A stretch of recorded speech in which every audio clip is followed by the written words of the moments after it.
Hey YouTube! I am here to discuss Amphibia, which is hands down one of my favorite shows. But before I discuss it, I'll share some of my history with the show. This is a show that I was absolutely watching as it aired. It was really the show that brought me back into the fold of Disney Channel after a few years off. I saw Brenda Song was coming. I was like, okay, I'm here. Checked it out, loved it. I am so obsessed with this show.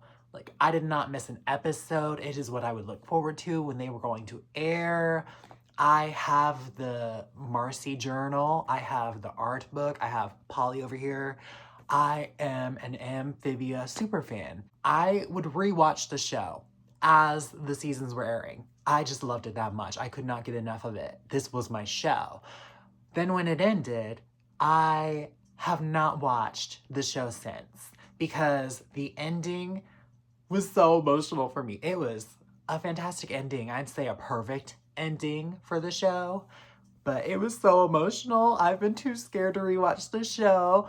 It's been a few years now, and I was like, I just really miss this show. Let me just bite the bullet and get back into it and fight off the emotions. So that's what I did, and I finished the show on January 1st, and I rang in the new year freaking hysterically sobbing yet again. But I think I'll rewatch the show sooner rather than later this time around. So Amphibia stars Anne, voiced by the Brenda Song, a Disney Channel legend. And Anne is a human transported to a frog world.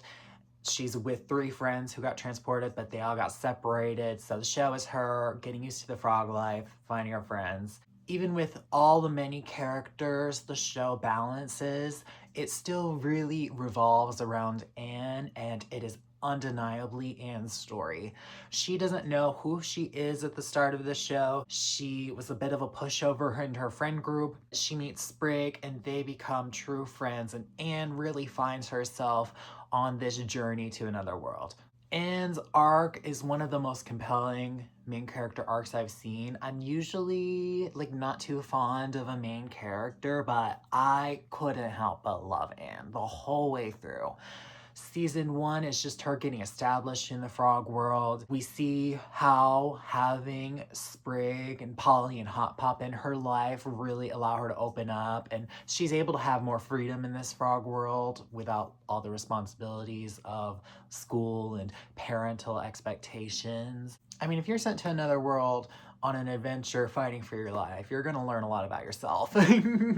So season 1 is a bit of that, and we really get to see how much Anne has grown when the likes of Sasha come into the mix, and we see how Sasha is siding with the Toads, who are doing all these wrongs against the frogs, while Anne is fighting for what's good and right because that's just where she ended up, and she got to grow from that. Anne learns on reflection, like, oh, Sasha was toxic. And so Anne is really learning a lot about herself in season 1. And then season 2, they take it on the road, and we're seeing the results of Anne, who was once outcasted by the frogs. She's now welcomed by the frogs. She's thriving more in the world of Amphibia, and by the end of that season, it's all turned on its head when she gets yanked out of Amphibia. And season 3, we see her back at home, and that's when we really see, oh, just how she's changed, and her parents comment on it. And then she comes back to Amphibia halfway through season 3, and that's when we get the big, let's fight the world, save Amphibia. Yeah, it was a fantastic journey to follow with Anne, and I just walked you through it, so. And throughout it all, we also see her balance having powers, like, hello. Just such a cool character. This is really the first time I've seen Thai representation in Western media, and it was really, really strong. You learn a lot about the culture, and you can tell that there was a lot of love put into it from the creator. I think Anne is a great role model for kids, and how you can not really know your path in life, but you learn it through experiences. Just very relatable, but also aspiring. Now, Anne is also good for a comedic moment too. Lots of laughs throughout the show. Comedy is the focal point of the show, really. Like, I'll say this here and now. There's all sorts of talk about like what's going on between the seasons. I think season one is very fun and episodic. It was really easy to just rewatch constantly because stakes were a little lower. You were just getting to know the world. That's my favorite season to revisit. Season two, it had the tightest story, but I also think it had a lot of the fun that season one had. Not as much, but it was there. I think season two is really where we saw the most movement throughout the season. So I probably would agree that season two is the strongest, but I will never discredit season one.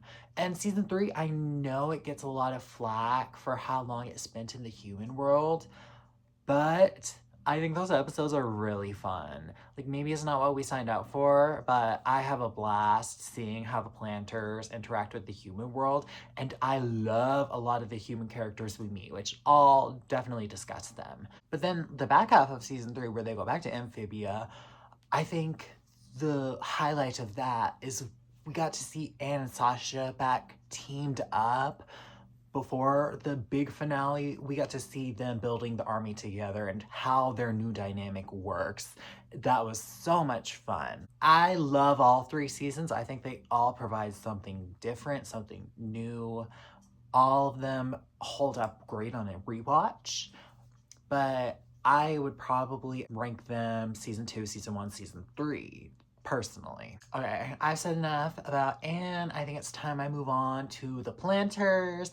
I will first discuss Sprig. Sprig is Anne's best friend. He's a child. He is a bit all over the place sometimes, but he's very sweet and very charming. Sprig is not my favorite. I think he's a good grounding force for Anne, and I like their dynamic. I think on my first watch, when the show was airing week to week, Sprig was always my least favorite. That's probably a hot take, but I didn't get as many laughs out of Sprig's character as I did out of, say, Polly or Hot Pop. So, out of the planters, he's my least favorite, but I definitely appreciate Sprig's role in the story, and I think he has a compelling arc. Him and Polly lost their parents young. They're being raised by Hot Pop, their grandfather, and we see bits and pieces of Sprig struggling with that lack of parents. Like, there's that one episode in season two where he opens up to Anne about that when she's missing her parents. But yeah, Sprig is pretty solid. Well, I guess she's right here, so I'll talk about Polly. I adore Polly. She is absolutely one of my favorites. I just think she's so funny. She's such a commanding presence. She brings a dose of chaos. She brings the excitement. She's about that life. She's ready to fight at all times. She's always taking things to a 10. And the character design, it's iconic. She's literally a circle with a bow. Like, adorable. Hello, that's why I got her over here. Polly has layers too. She also has the parental thing. She has the feeling younger and feeling lesser than because of that a little bit. We see that explored in a few episodes, like the trucker episode. I'd say Sprig is more of a story character, so if that's like your favorite part of the show, you'll probably lean towards Sprig more. Polly's more of a comedic character, and I love the comedy, so I lean a little bit more towards that. But they're both great, and they both play their roles in the show. Some of my favorite episodes in the show are the episodes where Anne and Polly team up. It doesn't happen as frequently, but I just like how they play off each other. Like when they did the spa day thing and they were kind of at odds at first, but Anne appreciates it more towards the end. Season 2, when they're touring around Utopia together, they're just embracing the chaos together. They just make for a really fun pair. Last but certainly not least in the Planter family is Hot Pop. Hot Pop is an icon. Oh my gosh, Hot Pop is a scene stealer, so funny, but he also has a lot going on too. I'd say there's two characters in this show who are just undeniable standouts, and Hot Pop is one of them. So throughout the first season, we're teased with Hot Pop. He took the Calamity Box from Anne and he hid it without her knowledge. So for a lot of the show, we're questioning what his motives are. But even despite that, we just see that he's so fun and charismatic. Just seems so genuine. So you're like, okay, Hot Pop, I know you did this thing, but I think it's gonna be all right with you. I don't think you're gonna become some villain. But I really think Hot Pop does it all in this show. He has some of the best comedic moments. One of the things I always reach for is I think about when they were flying in the Sparrow with Marcy and they put Hot Pop in the Hot Pocket. That just like a little thing that gets me so bad every time. Hot Pop always says the funniest things. Oh, I just am so obsessed with Hot Pop. He's so funny. He's like a meme king. I have to say, the ending of him having his avocados after that avocado gag in the last season. Oh, that was just like the last touch of the show. I'm like, yes, Hot Pop, you snuck an avocado back into Amphibia. You have your life. There is just so much to say about Hot Pop. When the truth comes out about the Calamity Box, and we have those episodes where him and Anne aren't on the best terms, but we also really get to see just how much Hot Pop has come to love Anne as his own granddaughter and the found family elements of it. Oh my gosh. Oh, it just, oh my heart. I think I did cry even on a rewatch. That bit. Like, I'm not really a crier, but that got me. Like, oh, what an emotional moment. And then in the finale, they tease Hot Pop dying a little bit. I'm telling you, I could not take it when that was airing. I was like, no, Hot Pop, you stay with me. Stay with me, Hot Pop. But Hot Pop made it out alive and he had his avocados. And happy ending for Hot Pop. I mean, it's a bittersweet ending for everybody because the humans are separated from the frogs. But good ending for Hot Pop. He's still alive. He beat the allegations. I adore Hot Pop. There's so much to say, but I'll just leave it at that. Okay, now I can circle back to Anne's friends and I'll start with Sasha. Sasha is fierce. I think she was a bit of a bully back in the day. And we see when she comes to Amphibia, she teams up with Grime the Toad. And in Amphibia, we have the frogs versus the toads versus the newts. And they all get on the same page towards the end of the show in that one episode right before the finale, which was very cool to see. But at the start of the show, they're all feuding. And we see in season 1, they are against Hot Pop because Hot Pop ran for mayor. And Sasha is trying to kill Anne's newfound family. So friends turn foe. They fight in the season finale. And we get to see just how kind of terrible Sasha is to Anne in that. But at the end of the day, Sasha sacrifices herself for Anne and lets herself fall off the cliff so Anne can stay alive. And that's like the moment where you realize this show is not playing around anymore. Oh my, I cried. I absolutely did cry during that rewatch. Oh, just so emotional. Luckily, Grime catches Sasha and she lives, and we get to see the rest of Sasha's character arc unfold. But oh my gosh, Sasha, wow. So season 2, she recognizes that she was wrong in a lot of ways. But season 2 finale, after she had been playing nice with Anne and Marcy, and I feel like they could have explored Sasha and Marcy's character dynamics a bit more, but we still see it for how it is. And Anne and Marcy, they were kind of in the same boat with Sasha, so we understand it, but I think like an episode of those two paired off would have been nice. I digress. We see Sasha in the finale. She leads the toads in to go against the newts.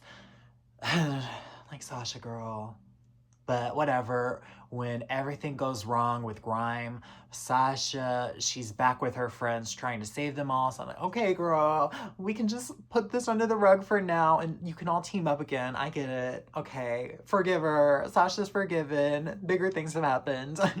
But then in season 3, she fully completes her redemption arc by going back to the frogs, and she leads the army. She leads the rebellion against Grime. And we really got like a full half season of Sasha and Anne working side by side to save the world.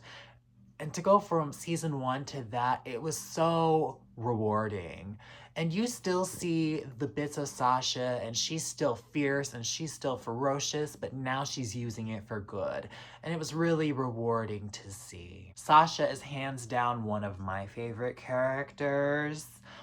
And I think her and Grime have such a fun dynamic. I don't think I'm gonna talk about Grime too much, but he's a lot of fun with Sasha, and Sasha bosses him around a little bit, even though before she showed up, he was the head toad in charge. That brings me to Anne's other friend, Marcy. Marcy is the other character besides Hot Pop that I think is a standout of this show. We spent all of season 1 waiting for Marcy to appear. We knew she was around and kicking, but it took until a few episodes into season 2 for Marcy to show up. And first thing we get when she shows up is a total flop. She falls on her face and she catches her cape on fire. This character we thought was gonna be so intimidating. No, she's just a sweet girl. So it took all of 2 seconds to fall in love with Marcy. We get the whole episode of her. She's leading the Utopian army. She's living the life. She landed where you want to land when you fall into Amphibia. Anne and Sasha, they got the short end of the stick, okay? We find out that she's a bit of a nerd. She's a gamer girl. Like, I want to hang out and play some games with Marcy. Hello? Like, let's talk comic books. Let's talk TV shows. Come on, Marcy. I know you know all the stuff. But Marcy is just so charismatic, so bubbly, so lovable, so funny. Marcy is everything you want in a character and more. Then we get to that season 2 finale, and it is revealed Marcy is the one who sent those girls to Amphibia. She found that calamity box and had them do it, all because she wanted to escape her life because her parents were making her move. So she just wanted to live out her fantasies as a bit of a nerd. These were her interests, and she just felt like everything was getting ripped from her. It was so emotional.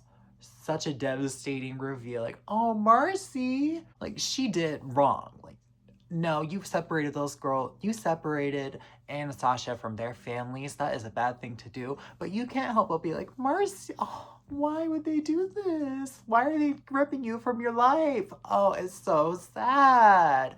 I felt so bad for her, and I know what that feels like to be ripped away from everything you've ever loved. Like, it is devastating, and she was facing that. So of course she wanted to run off from her problems, and she did run off, and she was living her life, but then we also find out it was all a facade. We find out King Andreas, who Marcy was closest to, he betrays her and stabs her in the back. Literally stabs her.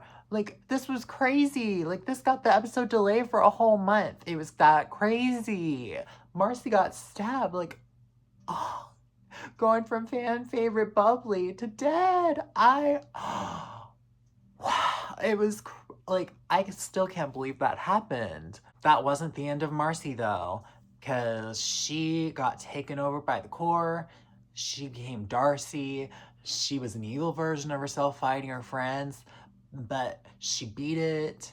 Sasha beat Darcy in the series finale, and Marcy got to come back, and all 3 of the girls, they finally got to fight together. But Marcy, at the end of the day, she did go back home. She faced moving away. She did it all, and she was okay. We get that ending flash forward of all the girls grown up. Marcy faced what she was scared of and she was all right. And look at her now, she's got her webcomic. All three of the girls are still cool. Like, they're not as close as before. And I think that was a good message. Like, sometimes you just do drift apart a little bit and that's okay. But that love they have for each other is never gone. Yeah, Marcy just has such a compelling character arc. And I just adore Marcy. I want all the best for her. This is an icon. Part of me wishes we got like just a few more episodes in season 2 of her like in Wartwood. I think that would have been a lot of fun, but it's okay. Like, I'm happy with what we got, and she's the fan favorite for a reason. I mean, I think her and Hot Pop are the fan favorite characters, right?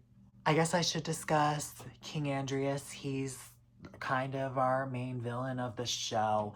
He is immediately suspicious right off the bat just because he's a big guy. He's running Utopia. He seems like a fun-loving guy. That's what he's presenting himself as, at least to Marcy. But behind the scenes, we see him moving around chess pieces like, oh, you're plotting something. No, I don't think I was quite expecting him to fully stab Marcy. I don't think I was expecting that. But he really let his evil side slip. He was serving as big bad for a while, but then in season 3 we get to see the core seems to be the big influence over King Andreas. Then we even get the King Andreas backstory episode. King Andreas is just like a cog in the system. He fights in the finale, he gets defeated, but then we kind of sort of get to see him feel bad for what he did and side with the heroes a bit more against the core. I won't say he's been fully redeemed, but he's on that path, and I do like that ending for him. Like, he really did care about Marcy. He was manipulated by the core. He's got a lot of stuff to make up for. I hope he does it.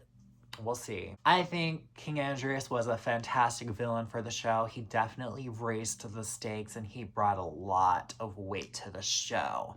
He made a lot of big moves. The core is definitely the ultimate villain though, and the core is made up of Newt's past. They rejected King Andreas. They're like, you're lame. And they went for Marcy instead. Because, duh, Marcy's that girl. Smarter than everybody. Icon. Absolutely. I thought the core was a really intimidating villain. Like, they got all that knowledge. But they got outdone in the end. So, those are all, like, the major characters. So I'll spitfire some other characters I want to talk about. My favorite of the Wartwood characters was definitely Mrs. Croaker, the older lady frog, who has some fight in her. All of her episodes were a delight. I also loved Maddie, and she had an episode with Marcy. I thought that was a really fun dynamic. 2 of my all-time favorite characters are Lady Olivia and General Yunan, who I'm not saying her full name. Sorry to be disrespectful. She's retired that by the end of the show though, so it's okay. But Lady Olivia was uptight. She was always a little wound up by everything that was going on, which I don't blame you, girl. Everybody's acting a fool. I get it. And I think there were a lot of suspicions on her because of that, but no, that was just her personality. She was good at her core. But General Yunan, she is a riot. She came on the show. She had to say her full name every time. You know, I'm gonna pull it up and say it. General Yunan, scourge of the Sand Wars, defeater of Ragnar the Wretched, and the youngest Newt to ever achieve the rank of general in the great Utopian army. Her downfall in that episode was she kept saying it over and over again that she lost out on her time. Oh, it was a riot. But then they go and pair her up with Lady Olivia, and they're like the ultimate lesbian power couple. It's so iconic. They might be like my favorites of the show, honestly. I love them. They're iconic. I want like the spinoff. I want it all. They're everything to me. I wish they had a little more time in the show, but they're one episode that's them. It's like, I think it's my favorite episode of season 3, honestly. It's so good. They just have such an amazing dynamic, and I'm so glad they got to be part of the good guys and they got to be really represented. And I love the ending scene of Marcy talking to those two and saying, I wish I got to know you two more. And just, oh, there was so much there. Oh, it's just, these characters, they're really everything. They really are. I love them. They're iconic. One of the best couples of all time. Absolutely. Now I want to spitfire some of these human characters because I really love a lot of them. So the first ones we meet are obviously Mr. and Mrs. Boonchoy. Mr. Boonchoy's good, but I really want to get on Mrs. Boonchoy here. She was iconic. I love the episode where Sprig is trying to get in the family and she's just not having it. Like, why is he misbehaving like this? But then he gets in at the end. I just loved the mother-daughter dynamics, and I love how both Mr. and Mrs. Boonchoy, they really got in the action and they were in on the stuff. They brought such a charm to the start of season 3. I thought they were just such fun characters to have on screen. Now, when Anne was going back to Amphibia, I was like, just bring them with you. They can hold their own. I wish we would have done that. I get it. I get it. We got to cut down on characters, but like, come on. It would have been so fun to bring them along. Whatever. Let me talk about Dr. Jan, voiced by Tiana herself. Dr. Jan is an icon. Oh, one of my favorites. I'm so obsessed with her. She's just this bubbly, quirky museum worker. She knows all her stuff. She's so smart. She's so helpful to Anne. She's just such a gem. Like, you just feel the princess aura from the voice. Like, this is an icon. And I love how Amphibia worked in all these frog cameos. Like, we had Kermit at one point. We really paid homage to frogs because who's ever gonna really show frogs so much love besides Amphibia? Like, this is never gonna happen again. Now, if I speak about Dr. Jan, I also have to speak about Terry. Terry is our non-binary icon. Absolutely. Terry is absolutely helping everybody. Legend. And I think Dr. Jan and Terry would make a lovely couple. Like, they are a fun duo. And I wish we got more of it, but like, their little moments here and there together, so fun. And of course I have to mention Professor X. We got RuPaul on Amphibia as an antagonist working for the FBI to take in Anne and the Frogs. Like, what? And RuPaul sold it. RuPaul is fantastic. Like, I loved this addition to the show. Like, yes, very fun. I think those are all the specific characters I want to point out. So I'm sure there's stuff I've missed. I'm sure there's stuff I can expand on, but I've gotten across my love for Amphibia. So I'm content to leave it here and just say, what an amazing show. If you've not watched it already, what are you doing? And I can't wait for the graphic novels that are coming. I'll probably end up talking about those. I'm just crazy about Amphibia. I love it, and I think I'm to a place where I can rewatch it now. I think so.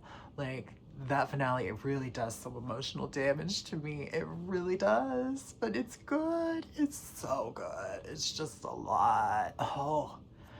But I respect this show for really going there and really telling the stories that it set out to tell. I hope we get more shows inspired by this that take note of what Amphibia did. So until next time, bye!